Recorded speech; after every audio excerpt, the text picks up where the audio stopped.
আমাদের সঙ্গে ঋতুসুমিতা শুরু করছে আমাদের বিশেষ অনুষ্ঠান লকডাউনে ক্লাসরুম ঘরে বসে আইসি ক্লাস। আজ আমাদের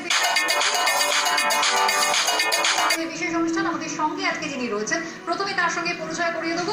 সঙ্গীতা বসু আমাদের সঙ্গে রয়েছেন, council for the Indian school certificate examination মনোনীত শিক্ষিকা। ম্যাডাম, আপনাকে প্রথমেই অনেক স্বাগত জানাই। আমি শুরু করবো সেটা হচ্ছে যে ফার্স্ট প্রশ্ন যেটা আমার মনে হয় সকলেরই এই মুহূর্তে মনে হচ্ছে যে in this lockdown period how do the students can utilize the ultimate utilization of time to learn the English language sitting at home.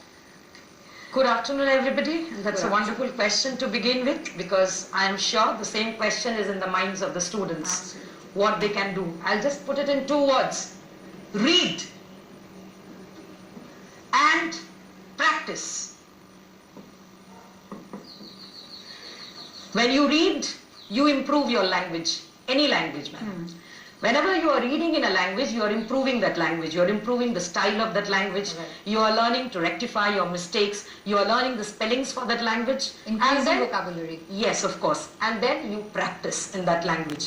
How to practice is you write. Now, what are they going to write? That is why I am here today, to tell them how they can practice during this lockdown period and utilize the period ideally for improving their linguistic skills. You see, the Council for Indian School Certificate Examination has arranged for these classes for the students. I'm also addressing the class 11 students. Class 11 students means the students who are taking the ICC examination this year. They are in the midst of an ocean because they haven't finished their examination. They don't know what to do. But if they follow this class and they can take down the things that they are going to learn in class 11, they can improve themselves. Right. And those of them who are in class 12, definitely they can do a recapitulation and practice accordingly. So that is what I'm going to deal with. Now, when you have to know about a paper, you have to know what is the paper like. You know, learning anything is for learning the thing and also for getting marks. That is so very important. Exactly. So if they know the question paper pattern, so they know how to score marks. Yeah. So you see, if you look at the slide, I'll show you what the paper is like. I'll be addressing 2 sections of students. One is class 11. That is the students who are going to take the ISC examination in 2022. Okay? And also the class 12 students who are going to take the ISC examination in 2021. So both the groups of students I'm addressing, because there is a slight difference in the question paper and the mark division. Okay? So the question paper is, first of all, you have to know that for the ISC 2021 students, it's 100 marks question paper. The question paper is of 100 marks. Okay? For the ISC 2022 students, the question paper is of 80 marks and they have a 20-mark project work. So this is called their paper 1, which is theory, and this is their project. This is addressed as paper 2. So this way they can divide the marks.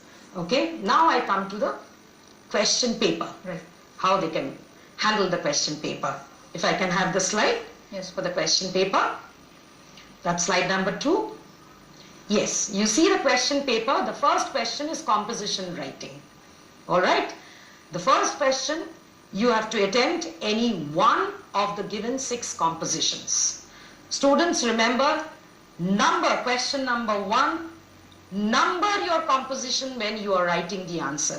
Whether it is A or B or C, the way it is given in the question paper.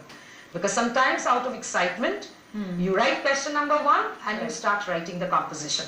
So you see, for the teacher to decipher what composition is that becomes difficult.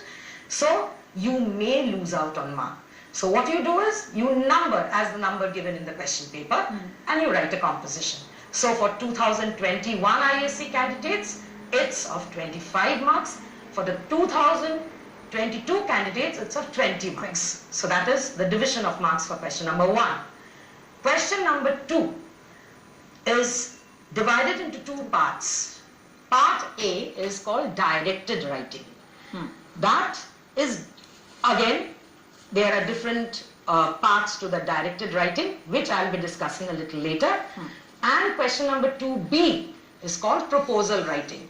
I'll be dealing in detail with question number 2 today, okay? Because that is the scoring part of the paper, the most scoring part. The whole paper is scoring, but that is the most scoring part of the paper, only if the students know how to handle the paper.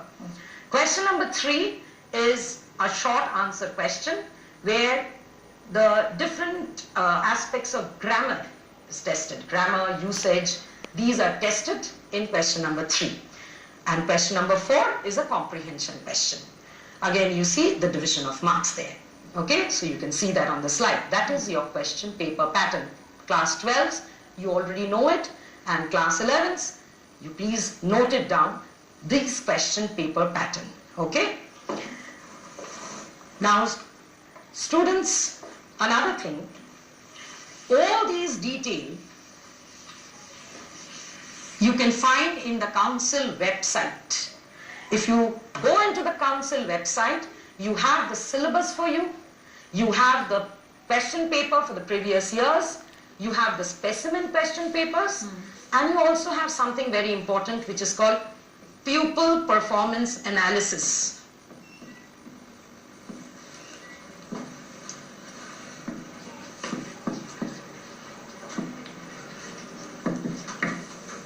If you go through this, you will understand how you have to attend the question paper and where are the avenues where you make mistake.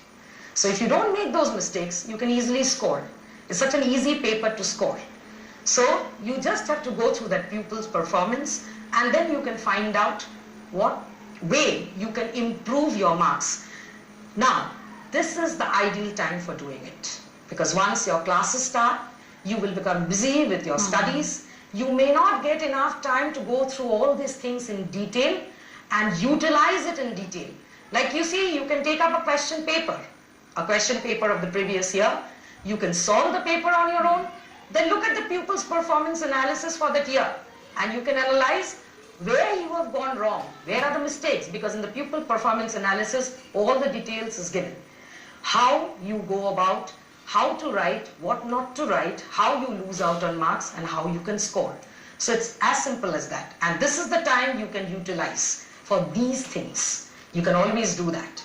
Now I come to my topic for the day, which is proposal writing. That is under the question number 2, the second part. Now. Yes, that is 2B. Yeah, 2B. Question 2B is proposal writing.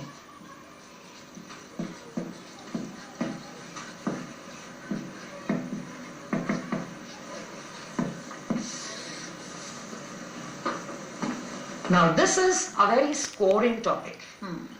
When you attend this topic, you're sure to score. You only have to know how to write a proposal.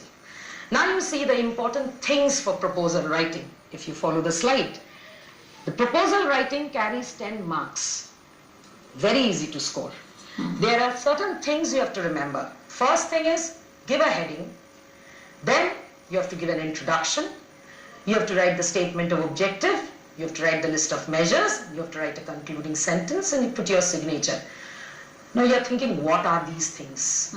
Okay? And I'm why? interrupting you for a second. Yes, that, sure. In this segments, there are each segment contain different number.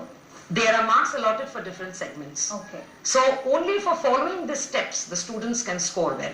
Okay. All right? Then comes how to attempt a proposal writing. Right. Okay.